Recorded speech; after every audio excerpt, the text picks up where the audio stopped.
All right. Hey guys, it's Kay from Bookman's Midtown. I'm here with local Tucson author Natalie Wright as part of an interview series that we are doing with TusCon. So Natalie, how are you today? Good, hanging out in space today. I'm liking it. I'm liking it. It's very appropriate for TusCon. Awesome. And I see you voted today too, or you voted early. Yes. It looks like you voted Well, early. I did I also vote voted early. early. Yeah, I always vote early because it's just easier. Of course. You know. All right, so let's get started. So I have known you for about 2 years now. We've met at Tucson Comic Con, Yeah. and I'm really familiar with your Half series, which is your sci-fi series, and you also Yes. have the Akasha Chronicles, which is your fantasy series, correct? Right. Awesome. And the Akasha Chronicles is more YA oriented. Okay. It's a little bit for a little bit younger audience, although some adults like to read YA. But and then the Half series is sort of straddles, I think, the YA and adult. I would definitely agree with that. Having read the series, I would definitely say it's pretty strong in the new adults, which is kind of like the new term for that. Like there's younger characters, but they deal with very adult themes. Right. And there's also point of view characters that are adults. So it sort of, goes back and forth. And they're a little bit older too. They're like 17 to 19 instead of 13, 14, 15. Yeah, because I think Erica is like 18 going into the second book. Yeah. Yeah. 18. She's on the cusp of being 18 in the first book. Awesome. Can you tell us a little bit about the Akasha Chronicles? Yeah, the Akasha Chronicles is about a 14-year-old girl that has a special abilities. She's been hiding them, and when she gets a visit from a stranger, she learns that she is the last of her kind in a lineage of women with Celtic magic. And only her magic can save the world from an evil that has arisen after 1,000 years. Like her ancestor didn't quite finish kicking the guy's ass, and now he's back and has his nefarious purposes, and she's got to, learn how to use her powers and take care of business.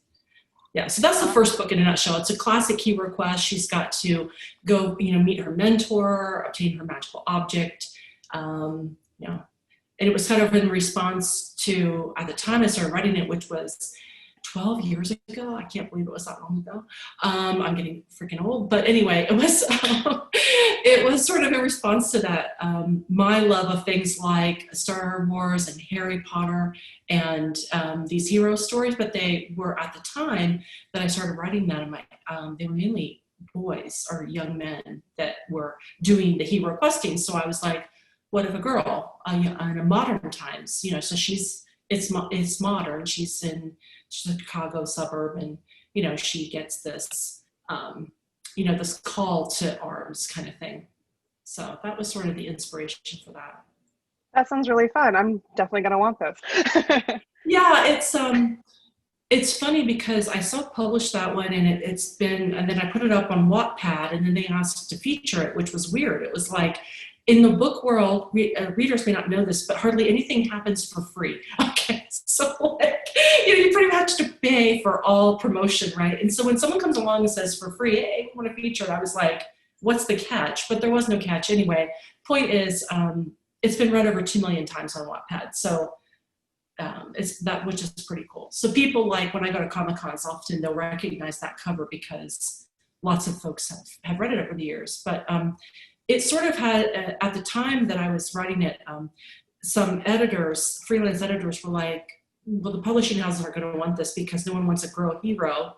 And I was like, hello, Hunger Games. When I first started writing it, was a little bit before all of that blew up. You know what I'm saying? So and then the other thing about it was it deals with like the goddess, and like, what I call real magic, which is like manifestation stuff, which now everyone's talking about, like mainstream almost, like the witches of TikTok, or like, there's like a thing. Is that a thing?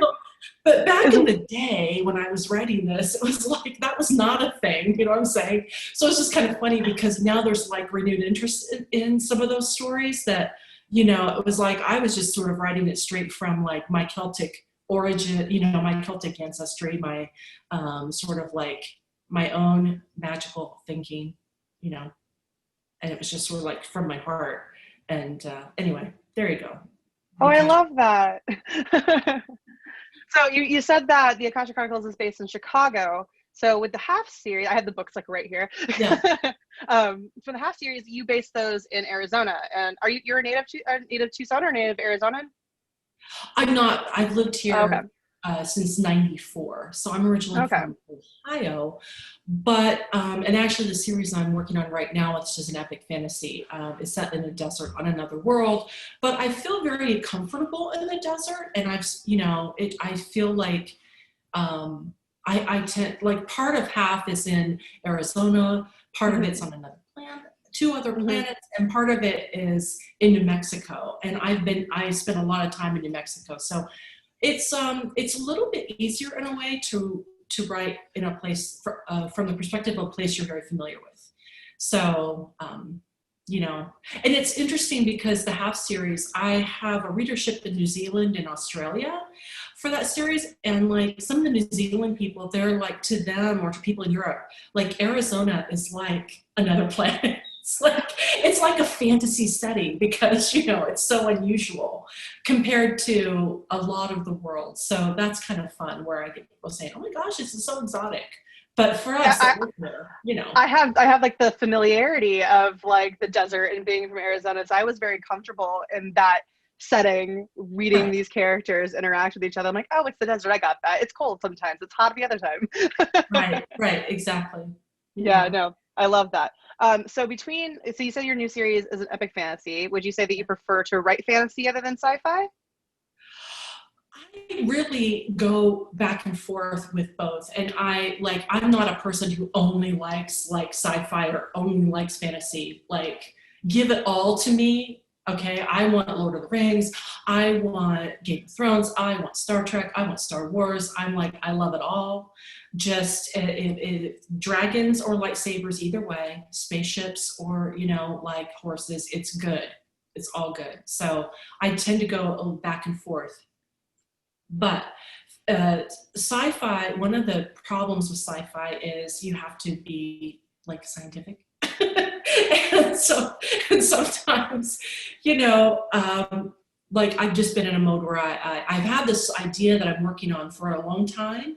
And I was out at Comic-Cons a lot before the Rona hit, in 2018, I did 30 shows, and I would like talk with readers. We'd just sit around and I'd kind of pitch some of these ideas to them. And this is one that really resonated with a lot of people. So I've been playing with it for probably 5 or 6 years, in world building, kind of like, but now I'm really, like seriously writing it and chunking out, like, I just threw out like, 90,000 words, and so it's fun. But are you going to be participating in Nano this year or this month? Well, sort of, because I've already written the story. I can't officially do NaNoWriMo, but I am kind of using it as a tool to like beat myself, into submission and get this rewrite done. And I have some requests from agents for it, so I want to get it ready and get it to them. So very cool. So you talked about Wattpad earlier, and I'm familiar with that, and it's a free online place for people to basically submit their writing to be read. Other than Wattpad, what other tools of the trade do you use or would you recommend to other writers? Oh, wow. Okay, so Wattpad is interesting. I don't really spend a lot of time on there so much anymore. I used to spend more time. But I think if you're absolutely just starting out, it can be fun, especially I find that Wattpad tends to be a little bit more people that are looking for romance and erotica right now. It feels like that's kind of like where it's headed. But gosh, there are so many tools. In terms of writing, is that what you're like writing or back or?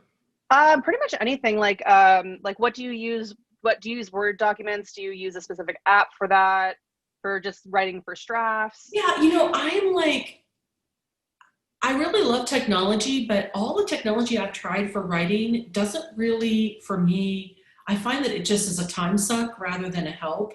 Like I sit there and there's this thing called, I think it's called Campfire Blaze, and they were in beta, and I get on there and it's like I spent 2 days just searching, like doing wiki pages. And it's like, okay, that was fun, but did it really do anything to help my writing? You know what I'm saying? So Right. like Scrivener is the same. Like a lot of people use Scrivener, and I'm like, I spent all this time putting the stuff into Scrivener, and then I never look at it again, like for the rest of time. So it's just like this was not really helpful. So I'm kind of old school. Almost all of my writing I actually write out by hand.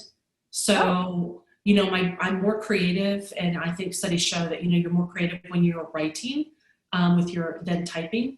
So almost all of my stuff. So Winter Dragon that I'm working on right now is like 130,000 words. It's all written by hand. And then I put it into the computer. So it's almost like then when I'm typing it in, I'm editing, you know what I'm saying, as I'm putting it in. And so it's kind of like I get a first edit right there. And so, yeah, I use that.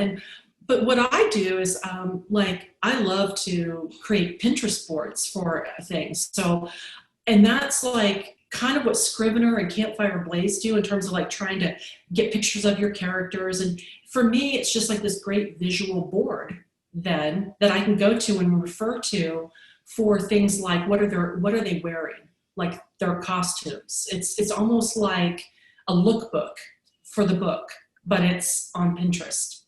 And I really love that. yeah, and I get a lot of ideas from Pinterest about, you know what I'm saying, because then if you like something, it's recommending it to you, and so then you can kind of hone like for an epic fantasy. It's almost like creating a set design and a movie design. You know, I'm trying to think about like what are their costumes, like what are they wearing, and what do they look like, and what's the world look like, and you know, so that's kind of a tool that I use to visualize. And then I have my playlist. So every single book gets its playlist, you know, that really gets me in the zone, in the mood. The Pinterest boards that when I'm not writing them, you know, like sitting there looking at those and pinning, and then just old school Word document. That's pretty much it, pretty simple. You know, and then when I'm bored, I might go play with like Campfire Blaze or Scrivener, but it's not, for me, it's just not really helpful. Nice. And then, so you're working on, is this going to be a series, the new book? Yeah, it is set up to be a series. If a publisher wants to do that, it's the magical system is elemental magic, and it's sort of like loosely based on, I've been a feng shui practitioner for over 20 years. And so working with the elements and the seasons and creating a magic system that is very nature-based, that's sort of like the start of this whole project. So what I wanted to do is do feng shui has 5 elements, 5 seasons, and I wanted to do 5 books. So there's one for each one. Oh, wow. I really love that idea. Tied to each element.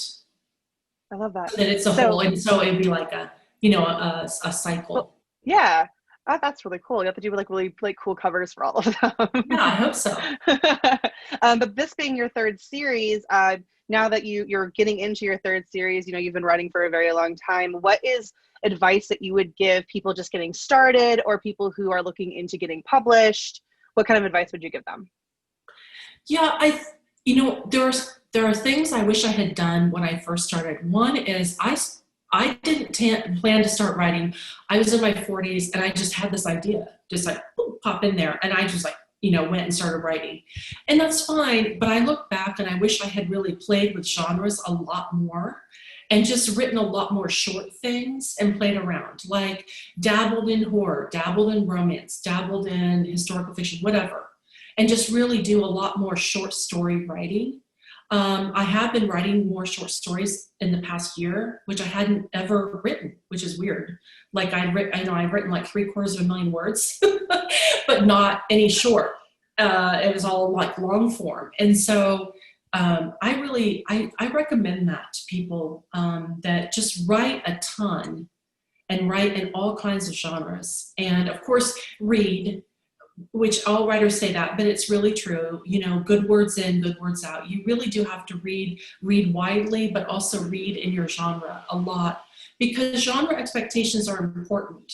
You know what I mean? Like George R.R. Martin and Robert Jordan wrote like these epic tomes that got published in the 90s. That's probably not going to happen now with a first writer, first book, right? Right. I mean, I would love for Winter Dragon, actually, I could write, 200,000 words in my first book. No one's going to publish that, like at all. Nobody. I mean, once you're published, then, you know what I'm saying, if you publish something that's successful, but you do have to be aware of genre expectation.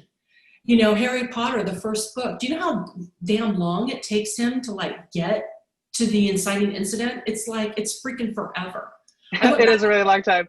I'm like, oh my God, it's actually really boring. It's like, it takes forever for Hagrid to knock down the damn door and say, come on, go to Hogwarts, And so it's just interesting over, a 25-year period, how it's changed. And readers don't have that kind of patience anymore. They want to see shit happening on page one.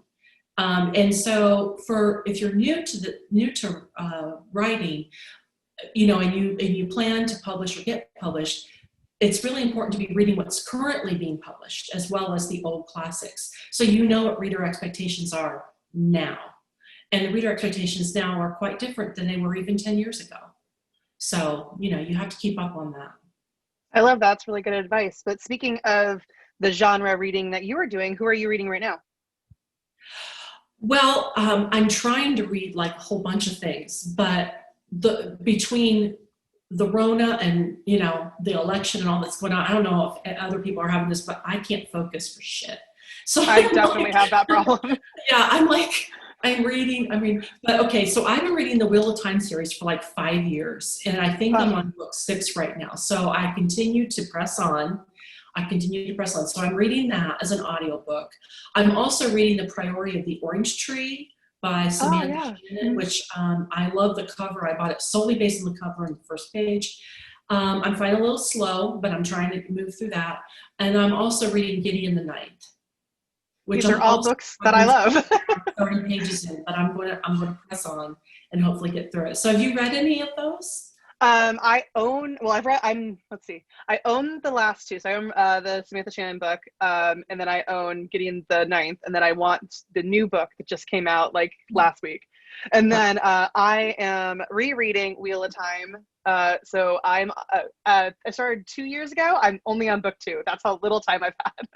Yeah. It's a fantastic series though, but I feel like the older I am now, I'm going to understand the tale a little bit more than I did the first time around. Because I read them back in high school, so I'm like, I'm a little bit more mature. So now, like going into my 30s, I'm like, it's time to revisit this. So I've been doing that. Read the whole thing?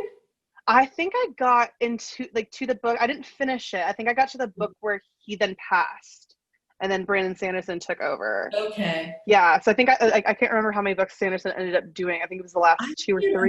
Reading these more than once, partly because he's so repetitive. I swear to God, sometimes I want to reach through that audiobook and just smack it. Yeah, but it's like, stop telling me how much she's pulling her stupid hair. You know what I mean? Like some of them have. She has to touch her braid. She has to do it. They have that like, these nervous tics, and it's like, okay, dude, I am in book 6 or 7 of this. Right. This represents like, I don't know, something like 4,000 pages that I've already read. You don't have to keep telling me what Aes Sedai are. You know what I mean? It's like I'm kind of, so that's an irritation for me. Yeah, we learned what they were the whole first book. I know what happens to Rand and Matt, and the main characters. But yeah, I'm really excited for them to tackle that series for television. I know it's been forever. It feels like it's going on. I feel like, it feels like time has stopped, and it's also not real since March with quarantine and everything. But I feel like it's been almost a full year since I've heard any news about the show. So it makes me a little nervous, but at the same time, I'm like, please give it to me. Please give me what I deserve. Are you familiar with The Witcher, the series, the book? Yes. Did you watch this TV show? I watched the first season. I've actually never read the books. I haven't read the books either, but I want to. Now that because my husband and I played the game, and I fell in love with the game. And then when the show came out, and Henry Cavill is so friggin' hot, holy crap, as The Witcher. I mean, like, he's okay as Superman. You know what I mean?